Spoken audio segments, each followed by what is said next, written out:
¿Cómo están? Bienvenidos a una nueva mañana de radio. Es 28 de febrero del año 2025, es el día de Andalucía y es el último día de este segundo mes del año. Ya mañana estamos en marzo. Todo era como parecía que era, ¿eh? Dos empresas públicas dependientes de la Administración Central, el Ministerio de Transportes, pagaron consecutivamente un salario a una empleada que nunca le pegó un palo al agua, porque había sido contratada no para que trabajara, sino para que cobrara. Gentileza del gran colocador, que resultó ser Koldo García Izaguirre, a sugerencia de su jefe, el ministro y amante de la empleada, José Luis Ábalos. Declaró Jessica en el Supremo.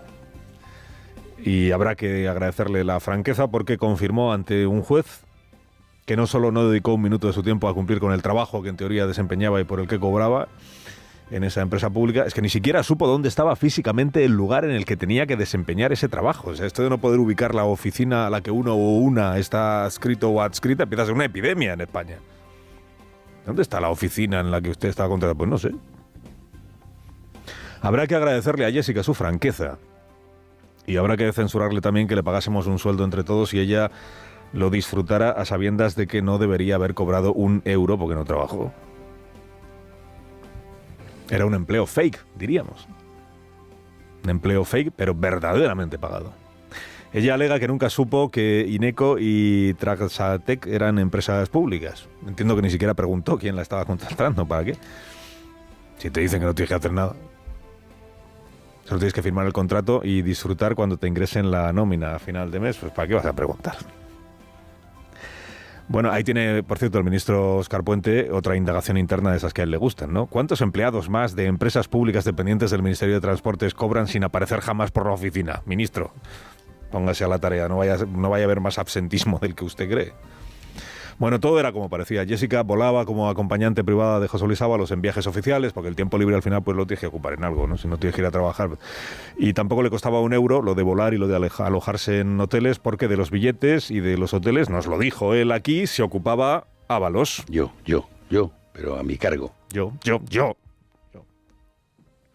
Los viajes y los hoteles. Dices, ¿y el piso de la Torre de Madrid? Eso no lo pagaba el ministro.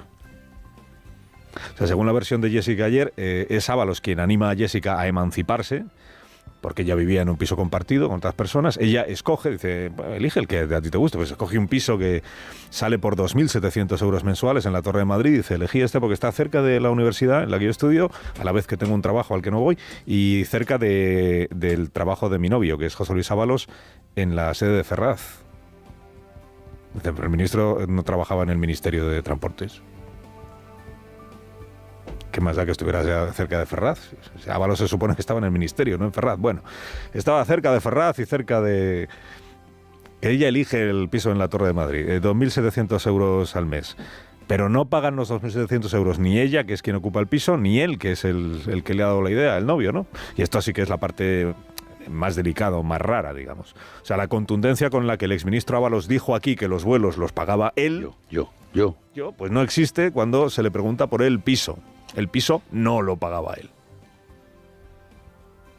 Dices, ¿y por qué no lo pagaba él si era su novia? ¿Qué problema hay en que fuera él quien se ocupara también de ese gasto como se ocupaba de los demás? Los 2.700 euros mensuales los asumía o los pagaba Alberto Escolano, peón de Víctor de Aldama.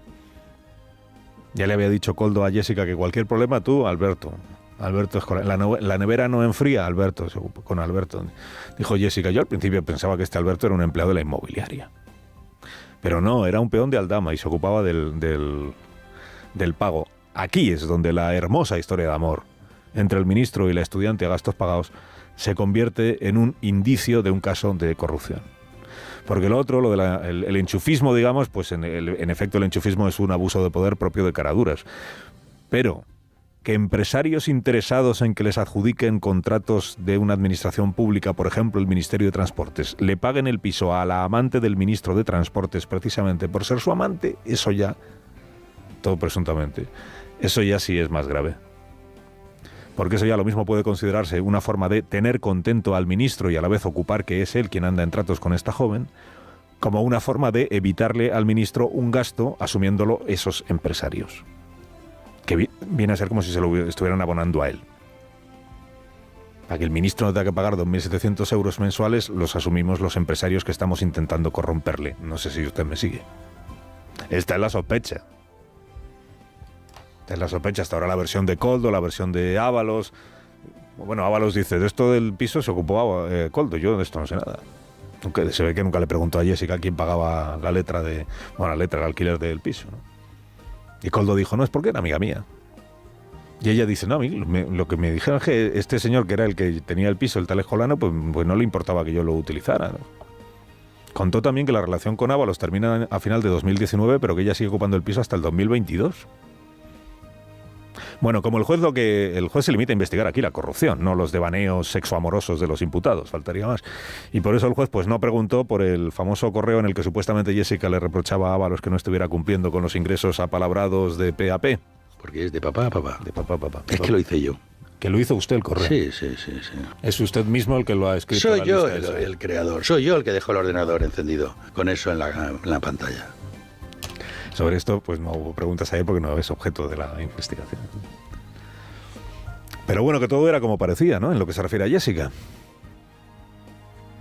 Solo Pedro Sánchez sabe si esta historia extraconyugal, digamos, de Ábalos, la amante colocada en empresa pública y el piso en la Torre de Madrid, si todo esto, solo el presidente sabe si todo esto influyó de alguna manera o no en su decisión de destituir a José Luis Ábalos en el mes de junio del año 2021. Solo él lo sabe. Bueno, igual alguna persona más, pero... Ayer quiso el destino que el mismo día que Jessica contaba todo esto en el Tribunal Supremo, el líder político que aupó a José Luis Ábalos al puesto de mando del PSOE y al ministerio con más presupuesto de inversión, o sea, el presidente Sánchez, se marcara un monólogo pretendidamente humorístico ante su público cautivo sobre lo ejemplar que es el gobierno de España. Público cautivo o cautivado más bien por la vis cómica del patrocinador de Ábalos y garante de la limpieza gubernativa, ¿no? Escuchamos al presidente ayer exhibiendo su don discutible igual para la comedia. Yo he aprendido en estos años de gobierno que el verdadero gobierno de coalición es el de todos los ministros con el Ministerio de Hacienda.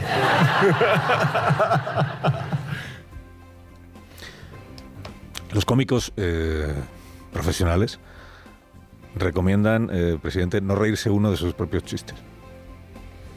Explican que cuanto más serio eres al colocar la guasa, pues mejor efecto tiene.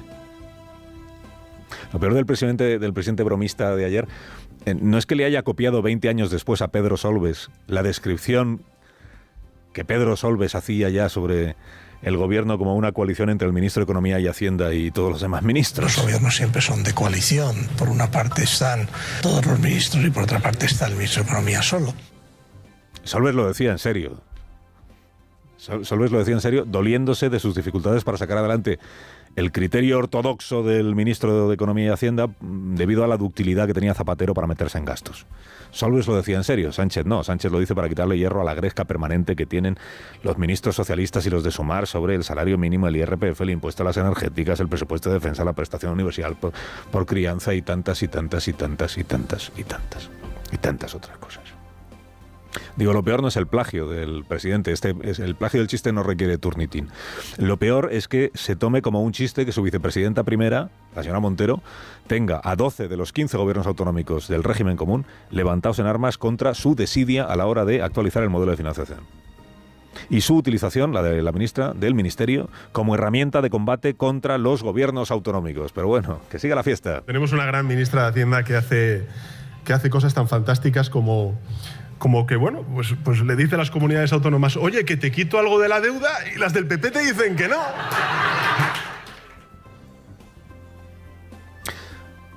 Aquí a quien hay que preguntar no es al humorista, sino al público. O sea, ¿el chiste cuál es? O sea, la gracia, ¿dónde está la gracia? Dice, oye, que te quito algo de la deuda. Pues qué precisa, qué rigurosa y qué matizada la explicación que hace el presidente del Gobierno de España sobre una quita de deuda autonómica, ¿no? Como diría la ministra Pilar Alegría, sobre un cambio en la asignación del pasivo.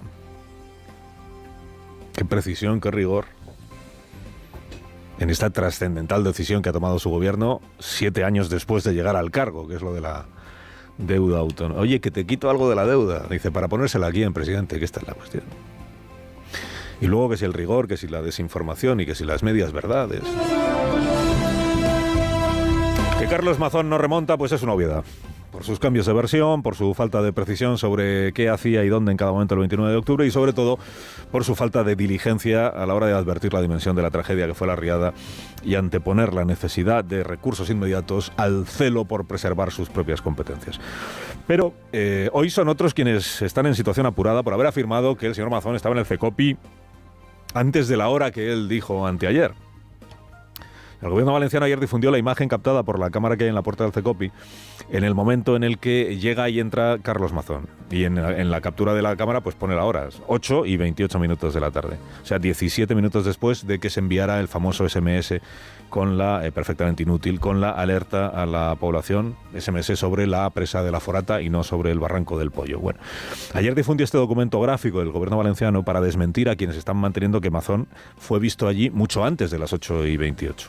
Dijo Compromís, a las 8 menos cuarto, tenemos un testigo que así lo acredita, ¿no? Varios testigos, dijo la información de Televisión Española. Mazón ha reclamado a Televisión Española una rectificación formal de esta información y a Compromís pues le ha dicho que está mintiendo. Claro, ahora ya o los testigos citados por ambas dan la cara y aportan alguna prueba de que Mazón estuvo allí antes de las 8 y 28, o en lo que se refiere a este asunto tan concreto que es la hora de llegada, pues de momento la razón, porque él sí ha aportado una prueba documental, los demás no, pues está de parte del presidente valenciano. La delegada del Gobierno Central, la señora Bernabé, pues igual tendrá que precisar a partir de ahora un poco mejor qué significa esto de que ella no vio a Mazón hasta que se envió el SMS. Yo, cuando vi al presidente de la Generalitat, es cuando se mandó el e-Salers. Hasta que no... yo no vi al señor Mazón hasta que no mandaron el e-Salers. Cuando vi, o yo vi, ocurre, y esto lo ha explicado ella, que la delegada del Gobierno, la señora Bernabé, no asistió físicamente, presencialmente al CECOPI, ella estaba telemáticamente, por tanto ella lo que veía era la imagen de la cámara que hay en la sala de reunión. Cuando vi al presidente, claro, si dices cuando vi al presidente es cuando se mandó el SMS, puede interpretarse que es que hasta que no apareció él no se envió el SMS. En rigor no es eso lo que ha dicho la señora Bernabé, aunque muchos han querido interpretarlo así. Paradoja. Ahora resulta que cuanto más ha tardado uno en llegar al CECOPI, mejor puede defenderse de la posible imputación de que por culpa suya no se envió el SMS a tiempo, ¿no? El señor Mazón ha pasado de arrastrar como un borrón el haber llegado tan tarde al CECOPI cuando se creía que había llegado a las 7. Y ahora es al revés. Ahora se exhibe que llegó a las 8 y 28 como una prueba de descargo, digamos, ¿no? Si hubiera llegado a las 10 de la noche, yo no te digo ya la prueba de descargo cómo sería, aún se sentiría más liberado. La jueza que ha instruido esta causa pues ha encargado a la Guardia Civil una cronología precisa de aquella tarde y de los días posteriores, y está bien que lo haga, a ver si por una vez el informe que haga la Guardia Civil sobre esto pues no es denigrado ni por el PP ni por el PSOE, que de todos los colores las hemos visto ya. Por cierto, en esta causa judicial está personado como acusación popular el partido en el que milita el ministro de Justicia, cuya opinión sobre la figura esta de la acusación popular es esta que les traslado. No nos hagamos trampas al solitario. Si es que la acusación popular es un nido de ultras para filtrar documentos, para filtrar vídeos. Eso es la acusación popular hoy. Repito que el PSOE es acusación popular en la causa de la riada. O sea que no sé cómo le sentará esto que acabamos de escuchar a la colega del ministro Bolaños, Diana Morán, que es la última responsable del PSOE valenciano y responsable, por tanto, de convertir su partido en acusación popular. Quiero pensar que no para filtrar documentos, filtrar vídeos y perseguir personas. Eso es la acusación popular hoy. Carlos Alsina, en Onda Cero.